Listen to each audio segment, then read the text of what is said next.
Welcome back to Sara Gonzales Unfiltered. Boy, you take off for a weekend and all hell breaks loose, I guess, in the Middle East. So obviously there's a lot that's taken place. For those of you who were not able to pay attention over the weekend, let's do just kind of a rundown of what happened over the weekend with the Israel-Iran, also now United States conflict. So this Saturday, Donald Trump announced that America had successfully bombed several of Iran's nuclear facilities. Now, remember, this is after I think this was very smart. This is the man who wrote The Art of the Deal. This is a master negotiator. And he had just put out messaging that he would not be making, he'd decide what to do in a couple of weeks, was what he said. That was where he left it on Friday. I might come out in 2 weeks and tell you guys what I plan to do. We're going to take some time to talk about it. And in the meantime, he actually crafted this really, really insanely airtight decision to successfully bomb these nuclear facilities. And here is President Trump's announcement. A short time ago, the U.S. military carried out massive precision strikes on the 3 key nuclear facilities in the Iranian regime: Fordow, Natanz, and Esfahan. Everybody heard those names for years as they built this horribly destructive enterprise. Our objective was the destruction of Iran's nuclear enrichment capacity and a stop to the nuclear threat posed by the world's #1 state sponsor of terror. Tonight, I can report to the world that the strikes were a spectacular military success. Iran's key nuclear enrichment facilities have been completely and totally obliterated. Iran, the bully of the Middle East, must now make peace. If they do not, future attacks will be far greater and a lot easier.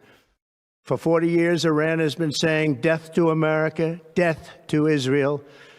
They have been killing our people, blowing off their arms, blowing off their legs with roadside bombs.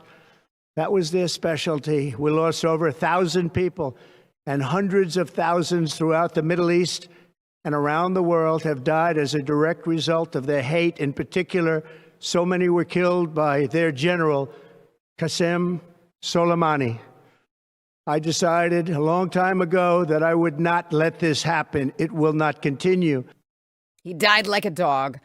So you had these B-2 bombers, which I cannot stress enough how freaking cool this is. And it's like, regardless of whether or not you agree with what's happening, can we all just agree that these B-2 bombers are so freaking cool? They flew nonstop for almost 37 hours from Whiteman Air Force Base in Missouri all the way there. They refueled the jet while they were airborne during the trip.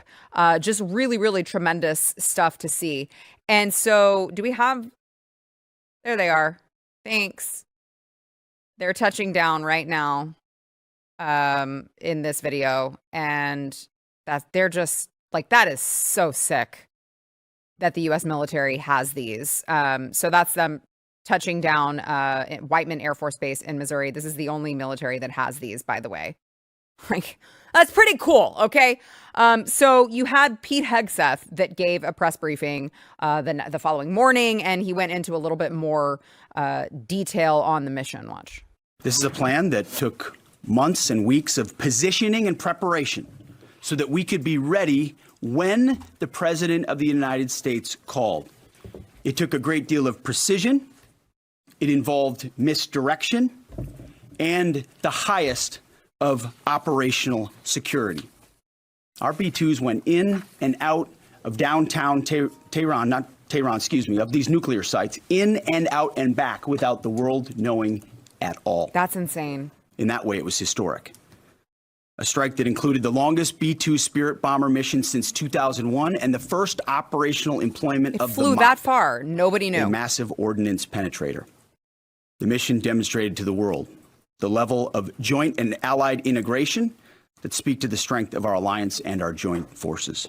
And so I want to stress, like, it's not only just that it flew that far. And there was, as Pete Hegseth said, SecDef, there was misdirection. They had these, Stephen, where were the other, what was it, B-2?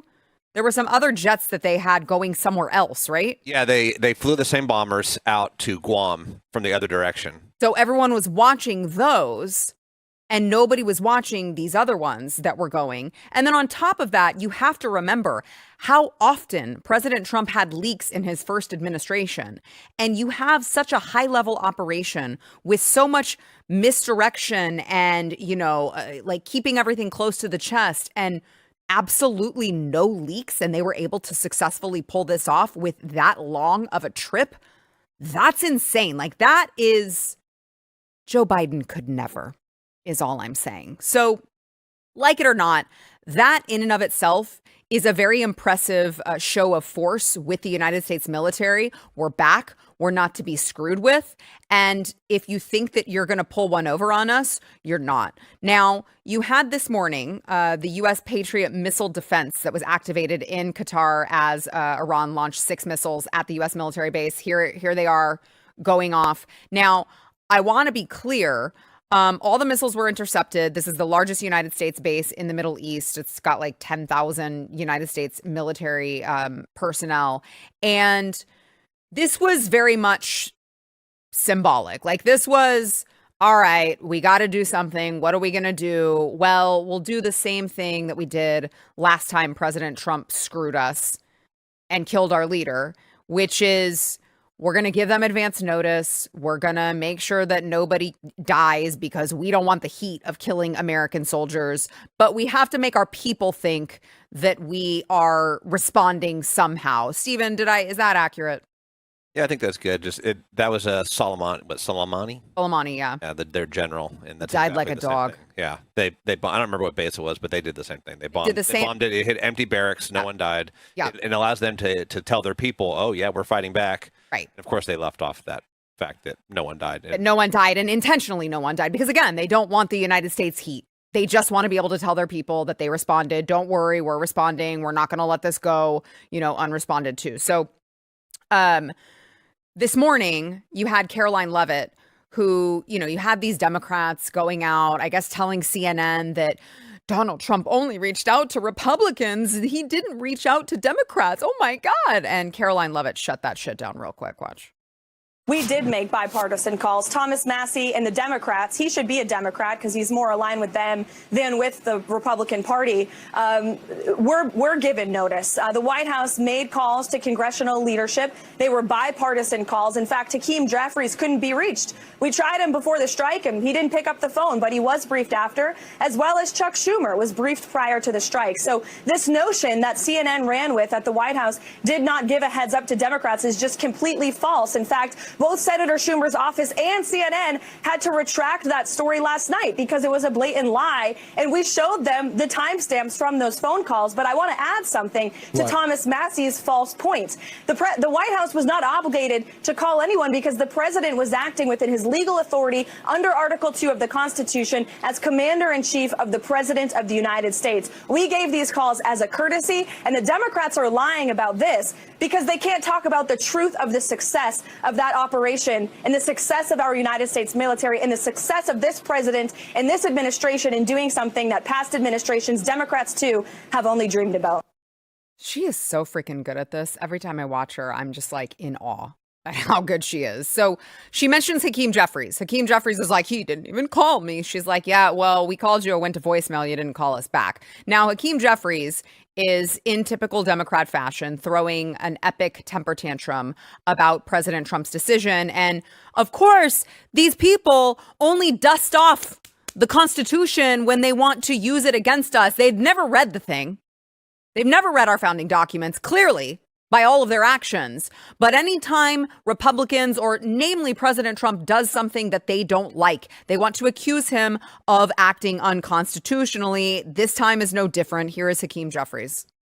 Donald Trump and his actions, which do not appear to be consistent with the United States Constitution, takes unilateral offensive military action without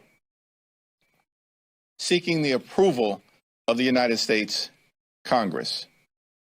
The use of military force, which is offensive in nature, must be approved by the House and the Senate. That's according to the Constitution. It's not optional, Donald. It's not. Okay, Hakeem, whatever you say, because it really wasn't a problem. I didn't hear any of you guys saying anything when Obama used the authorization for use of military force resolution to drop, just a rough 160,000, what was it, 160,715 bombs between 2009 to 2016. The bomber in chief, he dropped them on Afghanistan, Pakistan, Somalia, Libya, Yemen, Iraq, Syria.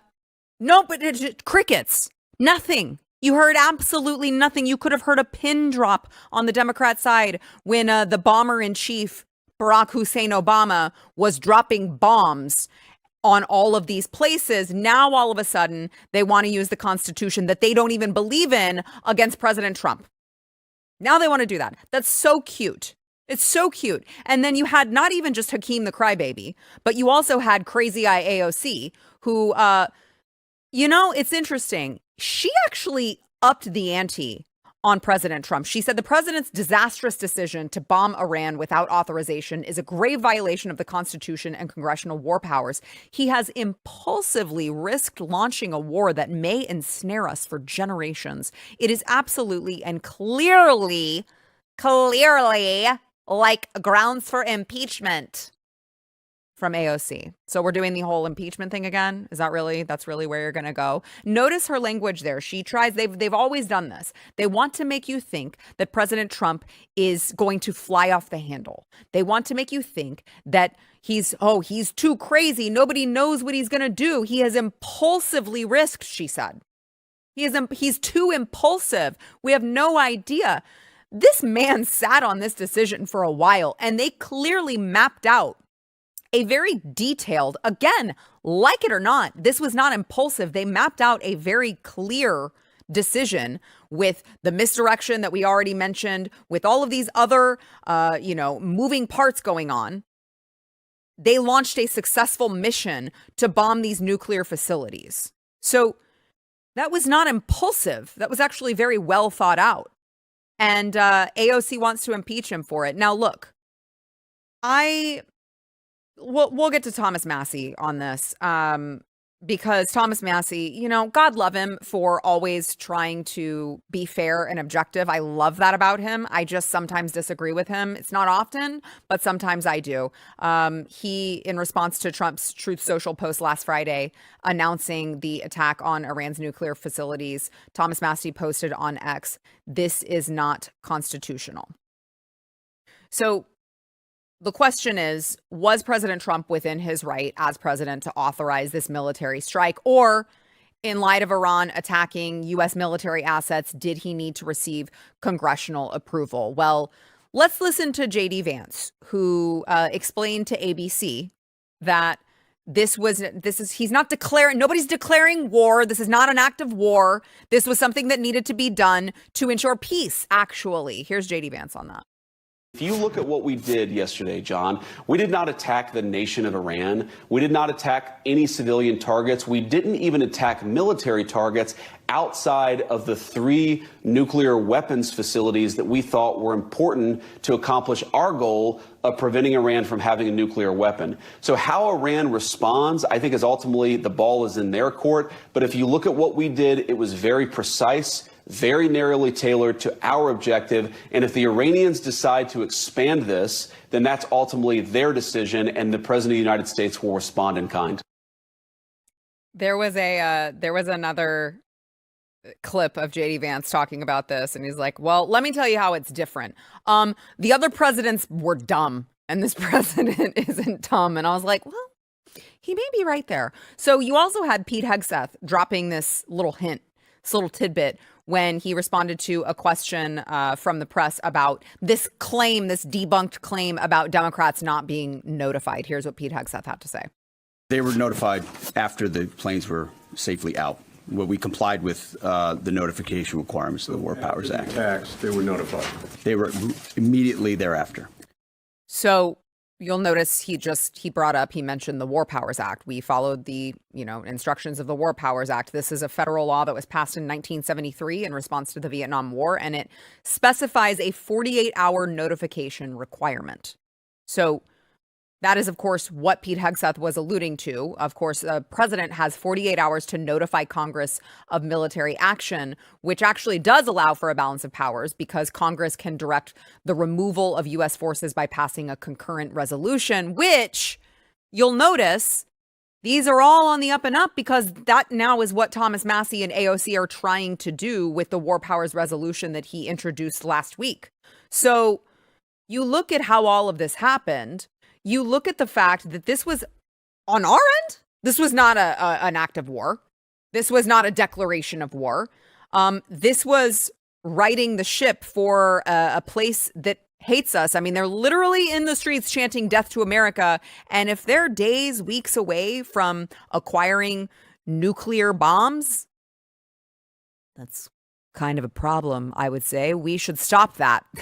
That would not be good for us. Take Israel out of the picture. Okay, I'm not saying I don't like Israel. I have no problem with them. I think that they're a great ally. But if you take Israel out of the picture, that is still bad for us. That is not good for America. President Trump acted swiftly. Okay. And then you had Iran that gave both the United States and Qatar advance warning when they hit their missiles. So that clearly was not an act of war. They said that they, quote, this is Iranian officials. They said that they, quote, symbolically needed to strike back, but at the same time carry it out in a way that allowed all sides an exit ramp.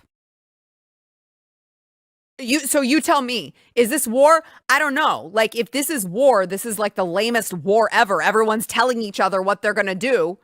Well, except us. Iran's okay, all right, it's not war. It's not war. We don't want war, so let us just tell you what we have to do in order for us to look cool, even though you could obliterate us, wipe us off the face of the planet. We got to look cool to our people, so just let us look cool, okay? We're gonna send some missiles your way, evacuate all your people. We don't want the heat of any Americans dying, and let's just calm this stuff down, all right? So since Iran admitted all of that, what is all of this rhetoric from Thomas Massie and AOC? I can't make any sense of it because it all seems just kind of fake and gay to me. It really does. This is not war. Donald Trump is not trying to pretend like it's war. In fact, he has emphatically explained that this was done in order to keep peace, but Iran had gone too far. And they had done things that they were not supposed to be doing. They had agreed not to do it and they were doing it anyway. And so what would you like to do? You want to wait until they get the nuclear weapons? And then you want to go, all right, okay, but just reason with us. You want to wait until they get the nuclear weapons? No, you can't wait until they get the nuclear weapons. You have to act accordingly. Say that, Stephen? I said, look what happened with North Korea. They let him get nukes and they gave him cards for that. Right. So. Right. Exactly. I mean, you can't let it escalate. And then all of a sudden they have a nuclear weapon. And then, you know what? Everyone would be telling President Trump, why didn't you strike sooner? So I understand that this situation is very nuanced. I honestly understand both sides of it. I understand people who are maybe you shouldn't have struck that quickly.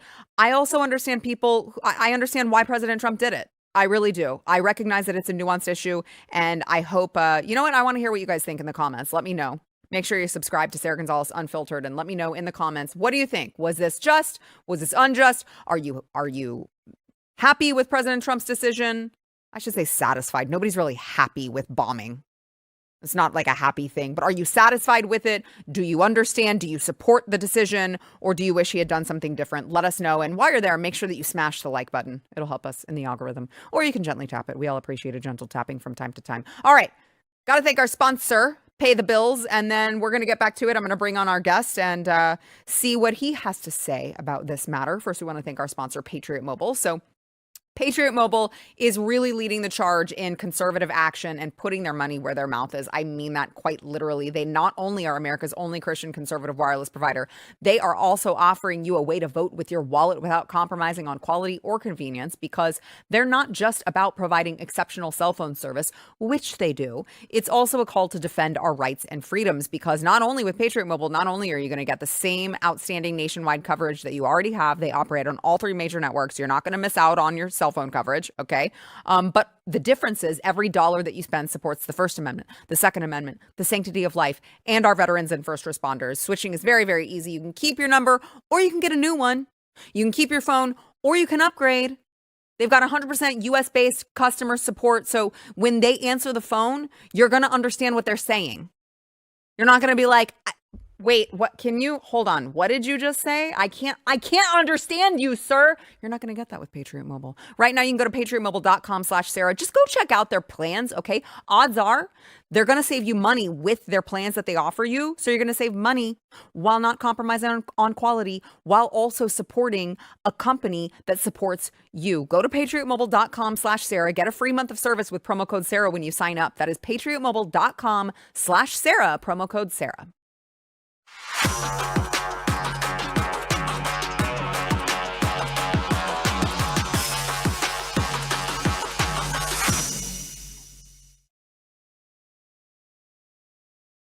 I certainly empathize with Americans who are exhausted after 25 years of foreign entanglements in the Middle East. I understand the concern, but the difference is that back then we had dumb presidents, and now we have a president who actually knows how to accomplish America's national security objectives. It's so good. It's just, something so simple and yet just means so much. Welcome to the show, Matt Marsden, of course, BlazeTV contributor and actor and producer extraordinaire. I love JD Vance. I love JD Vance. What say you on everything that's happening right now? Well, I mean, look, I think that what we have, when we say, again, I feel like we repeat ourselves a lot on this because we call it before it happens, don't we? I think that we had a situation where clearly that bomb itself has been designed for 15 years for this particular operation. So they've kind of known that they've had to do it. And I think that, that just because it happens, as we said before, it happens right now, and that coincides with what Israel is doing. It doesn't mean, like a lot of people have been saying, that it was Israel that pushed Trump to do it.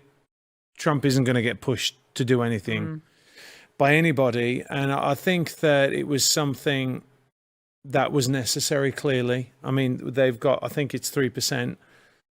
To get energy enriched uranium, it's 3%. They're at 60%. And the hockey stick curve up to getting 90% is very dramatic. It goes up. So they're very close to getting a nuclear weapon. They cannot have a nuclear weapon.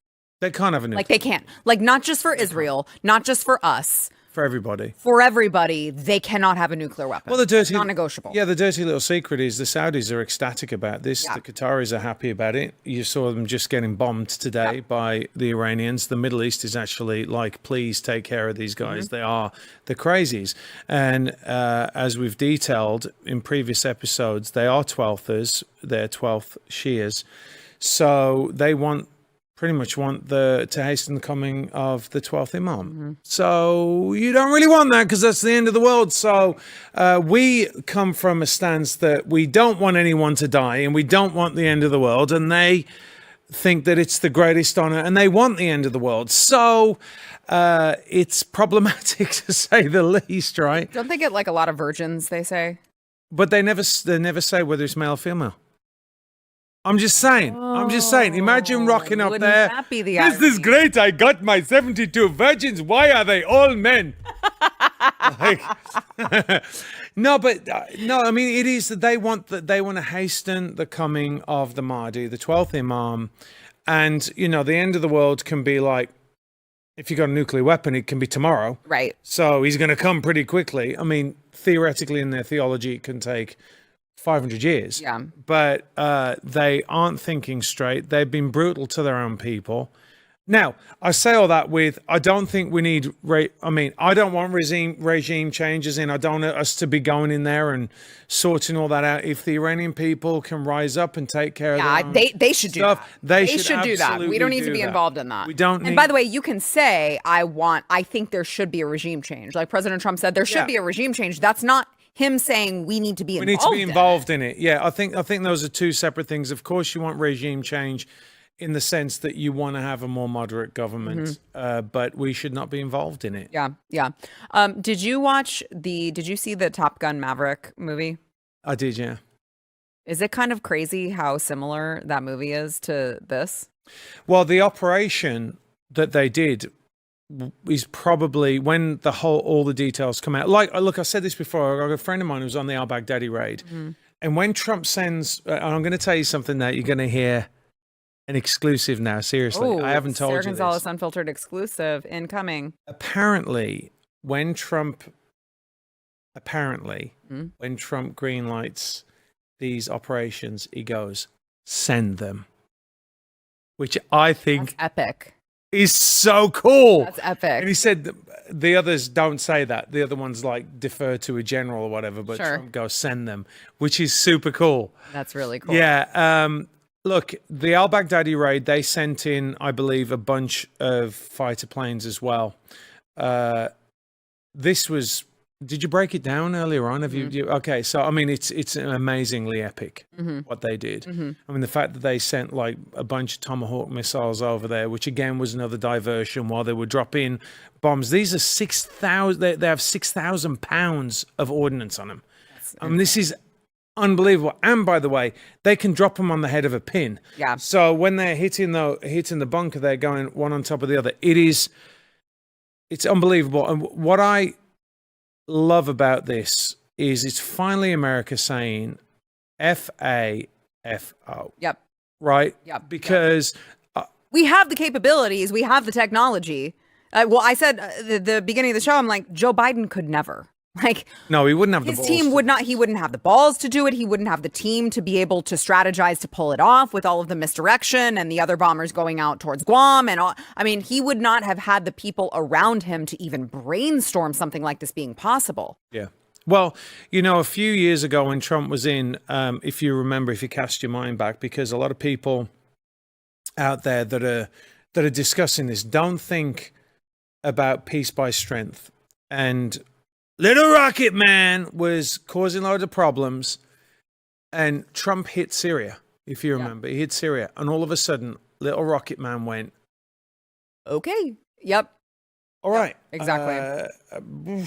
Because here's the thing, Sarah, we have, just the US has over 14,000 aircraft. 14,000. There's no one anywhere near that amount, and that's without all the tech. By the way, the B-2 stealth bomber is 1980s tech.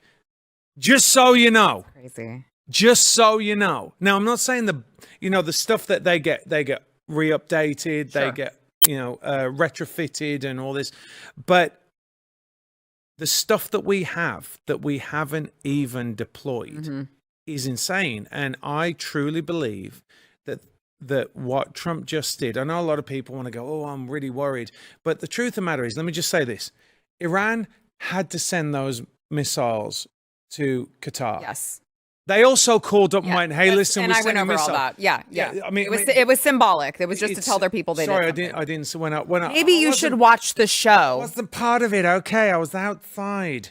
You know what he was doing? Blah, blah, blah, blah, blah, blah, blah, blah, blah, blah, blah. Who were you talking to? Yeah. See? You were talking to people. Yeah. Mm-hmm. Was. Mm-hmm. People. Mm-hmm. People. So you had all of this happen, and then did you see what the LA Sheriff's Office posted? They posted this. Oh my gosh. It was so crazy. It's already been deleted. They said, our hearts go out to the victims and families impacted by the recent bombings in Iran. While this tragic event occurred overseas, the Los Angeles County Sheriff's Department is closely monitoring the situation alongside our local, state, and federal partners. And then they went on to say there are no known threats. I don't know. So the sheriff's office, of course, later apologized for the post. It was deleted due to, you guessed it, community backlash. And the sheriff's office said this post was unacceptable, made an error, and does not reflect the views of Sheriff Robert G. Luna or the department. As a law enforcement agency, we do not comment on foreign policy or military matters. And so you... But you just did. Well, clearly the sheriff himself was not aware of it and was very pissed when he found out. But you have all of these states, including like New York, they're deploying police in preparation for retaliatory terrorist attacks within the United States. You have, DHS issuing a warning that everyone needs to be on the lookout for all of these cells that are already in the United States. And it's like, okay, why has Mayorkas not been brought up and questioned in hearings? Why have all of these officials who, my opinion, committed treason the last 4 years? Why are we not? We're just going to forget that they did that. And now DHS is like, hey, by the way, be on heightened alert because we could have a terrorist attack on our soil because of what's going on. And we're all going to pretend like we don't know how that just happened. Yeah, well, we said this before, didn't we? When all this insanity was going on, that when a terrorist attack actually does happen, and it is going to happen. Mm-hmm. It is going to happen. You cannot possibly monitor that many people, and I do think, which is the point, by the way. Yeah, it's the whole point. Yeah, so I do think that the reason why you've seen these movements from ICE where they've been, I don't think it's just been for well, we know it's not just been for your granny or whatever, sure. That came over and she was, I just want a better life. Like, we know it's been for people like the MS-13 and TDA people. We know that. But I think it's more than that. I think that the administration knew that something like this was coming, clearly. And so they're working overtime to take care of business. Mm-hmm. They can't do it everywhere, and they just don't have the manpower. So, which is why it's frustrating, right? Well, yeah, I do want to say this as well. People have been giving Kash Patel and Dan Bongino a difficult time. And again, I feel like we say this all the time. We said this on the show, that we know that these guys are patriots. And I think that they had other priorities, like clear and present danger to people in America. And I think that is why, like, when you're focusing, number one, they're dealing with all this like bitch fighting in the FBI and all these people that need to go.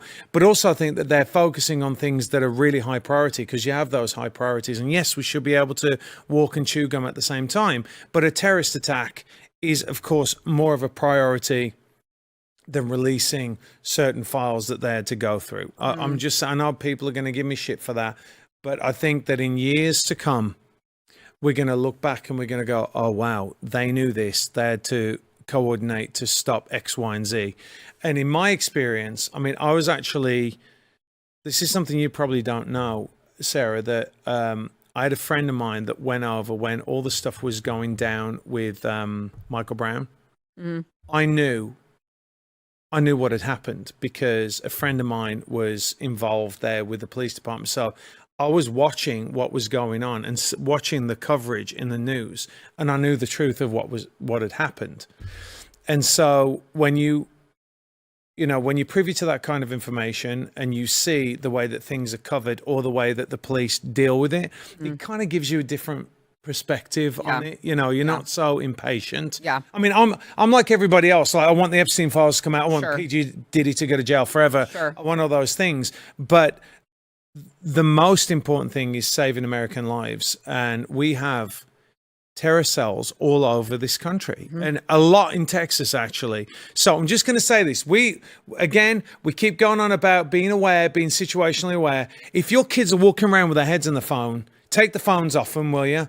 Because you need to be looking around, just paying attention to suspicious things. Yeah. You should anyway. Yeah. But right now, 100%. But I think that Iran's going to come to the negotiating table.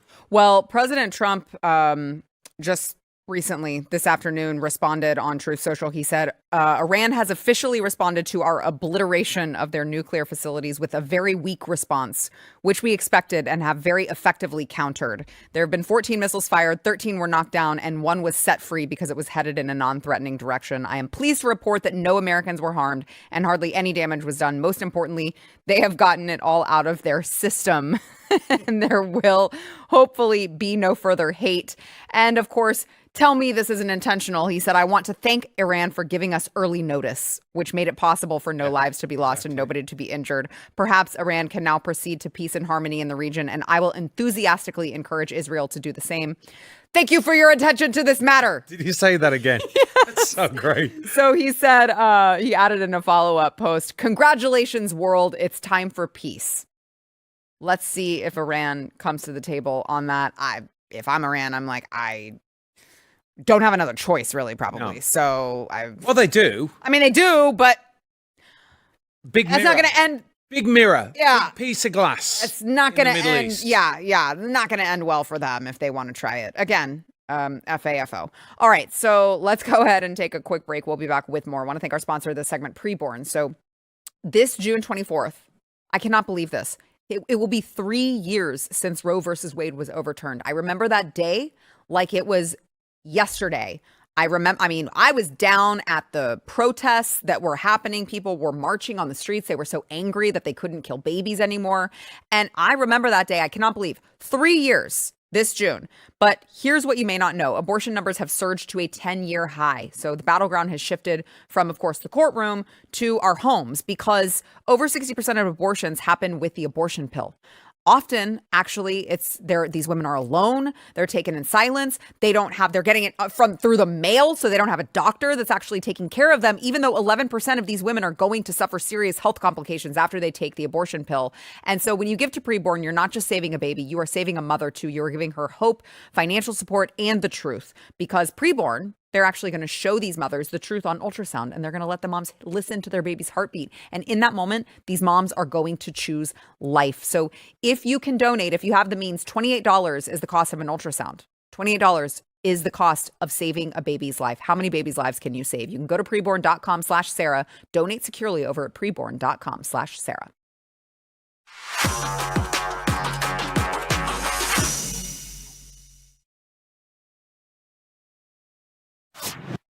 Hey, remember Kilmar Garcia, the Maryland father? Oh, yeah. Remember him? Nice guy. Great. Oh, great. I mean, aside from the human trafficking and beating the shit out of his wife, he's... Oh, come on. Who among us, right? Come on. Right? So the judge, in his case, U.S. Magistrate Judge Barbara Holmes has scheduled a hearing for Wednesday to discuss the release of Kilmar Garcia until his official trial, because she says overall the court cannot find from the evidence presented that Abrego's release clearly and convincingly poses an irremediable danger to other persons or to the community.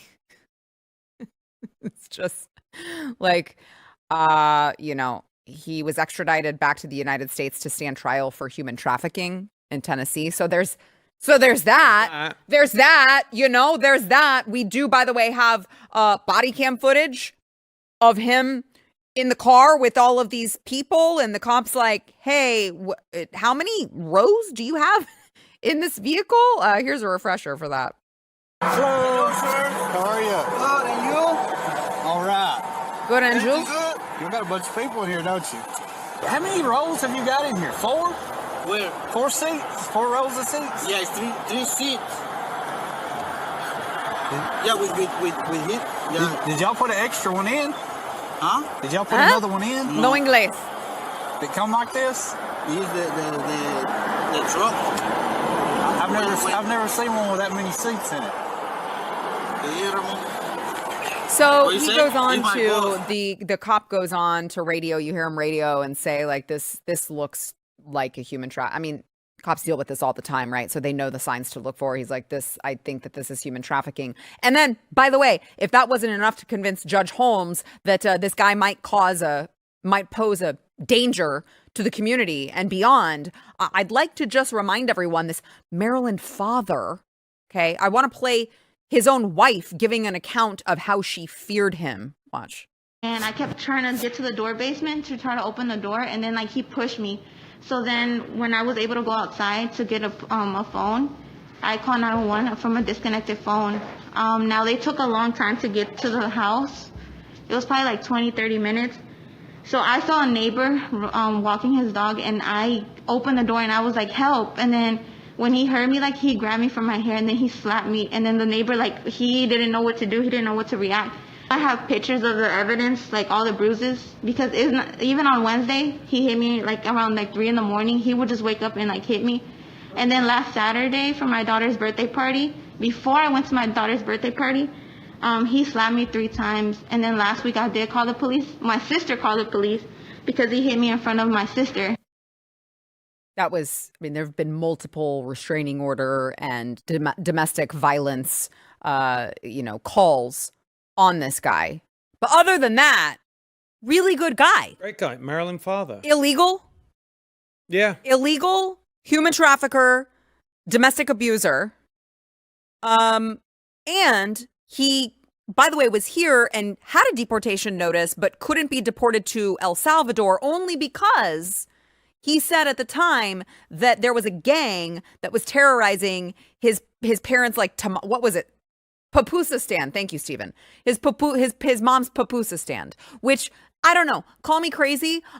Gangs don't like target random pupusa stands unless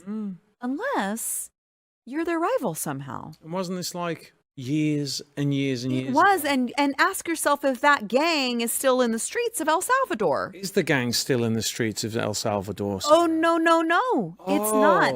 Because there's a new sheriff in town in El Salvador, and those guys are locked the up.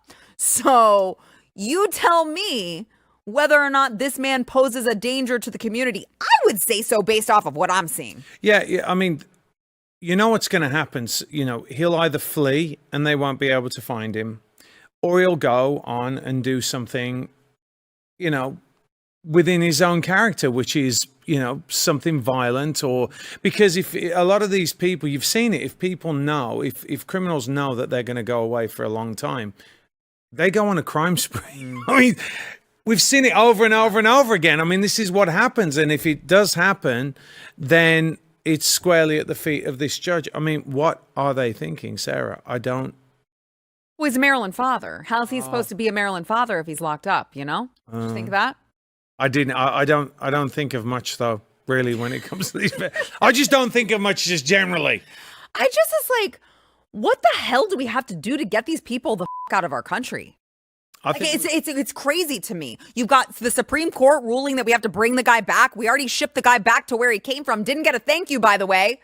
And then they're like, no, actually, you got to bring the gang member back. So you bring the gang member back, and then the judge is like, actually, I don't think that this gang member is gang member enough to cause a danger to the community. Like, what does he have to do for you guys to be like, maybe we should get him the hell out of our country?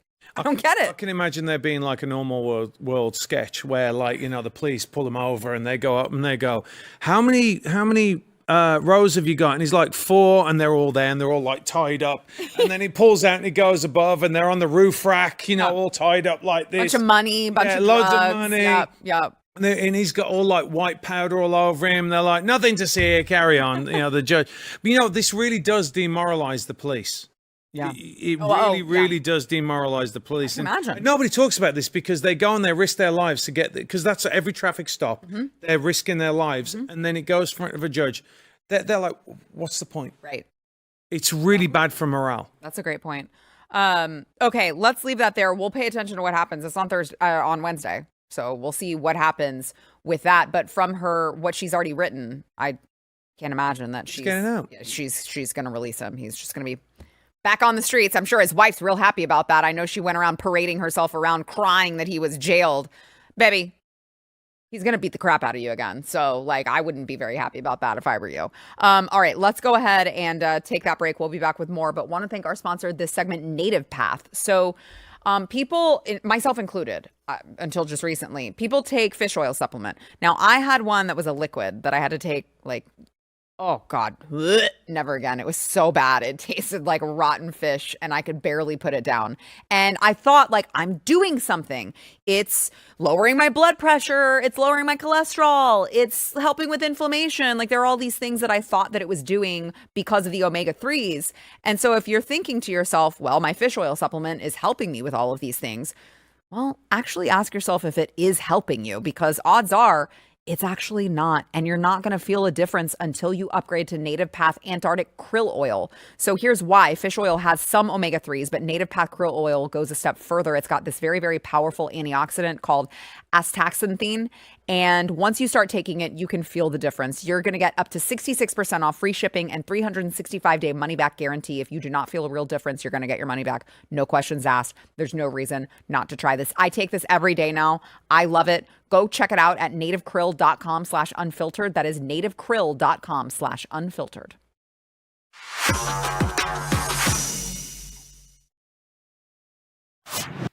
Well, there may be good news. Really quickly, let me give you good news. A new Yale youth poll shows that Gen Z is becoming more Republican than previous generations. So there's an 18-point gap between younger and older members of Gen Z. So those between the ages of 22 to 29 favor Democrats by 6.4 points, but 18 to 21 favor Republicans by 11.7 points. And apparently, there's this political analyst who said they got really tired of being told what they could or could not do and what they could or could not say. And so now you're seeing this younger end of Gen Z start saying, screw y'all's tyranny, screw everything that you did to us during COVID. No, I don't think we want that anymore. And it is just great to see. Yeah, and you know what? They're also coming to Christ in record numbers. Yeah. Even in the UK, actually, there's 10,000 new catechumens for the Catholic Church in the UK this year. Wow. Huge. Is that, how much is it? I mean, what's the number typically? Like how big is that up? Hardly any.